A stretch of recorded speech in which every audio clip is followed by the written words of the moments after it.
अस्सलाम वालेकुम। मेरा नाम डॉक्टर मुख्तियार है और आज मैंने बात करनी है पीआरपी के बारे में, जिसे प्लेटलेट रिच प्लाज्मा कहा जाता है। तो इसके इंजेक्शंस अक्सर लगाए जाते हैं हेयर फॉल के लिए या फिर स्किन के जो और भी काफ़ी सारे डिजीज़ हैं, जिसमें एक्ने भी है, मिलास्मा है, बहुत सारे डिजीज़ के अंदर पीआरपी के जो इंजेक्शन हैं वो यूज़ किए जाते हैं।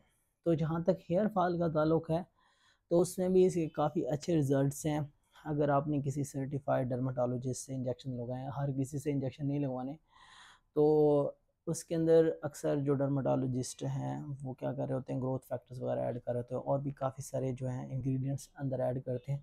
तो इसका जो फ़ायदा है, मुझसे कुछ लोगों ने क्वेश्चन पूछे थे कि पीआरपी से हमें क्या फ़ायदा हो सकता है या नहीं हो सकता। तो उसका आंसर यही है कि इससे फ़ायदा हो सकता है, लेकिन अगर आप रेगुलर पीआरपीज करवा रहे हैं, जैसे कि 7-8 सेशन करवा रहे हैं, 10 सेशन करवा रहे हैं, तो हेयर फॉल का तक जो ट्रांसप्लांट होता है तो उससे पहले भी पीआरपीज करवाते हैं और उसके बाद भी पीआरपीज करवाते ही रहते हैं। तो इसका फ़ायदा है ऑफ कोर्स। और जो स्किन की कंडीशंस हैं दूसरी, एक्ने वगैरह है, मुलाजमा है और भी बहुत सारी कंडीशंस है, उनके अंदर भी ज़रूरत, उनके अंदर भी इसका फ़ायदा है, नो डाउट।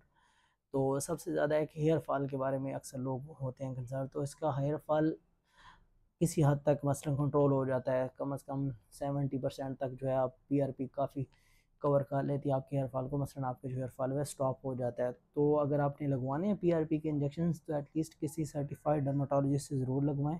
ऐसे किसी अनाड़ी से ना लगवाएं, तो उससे आपका जो है फिर इन्फेक्शन वगैरह भी हो सकता है, क्योंकि इसके अंदर आपके सर के अंदर उन्होंने इंजेक्शन लगाने हैं, तो कोई भी सेकेंडरी जो है इन्फेक्शन हो सकता है। तो कोशिश करें कि किसी सर्टिफाइड डर्माटोलॉजिस्ट से अपने पीआरपी करवाएं।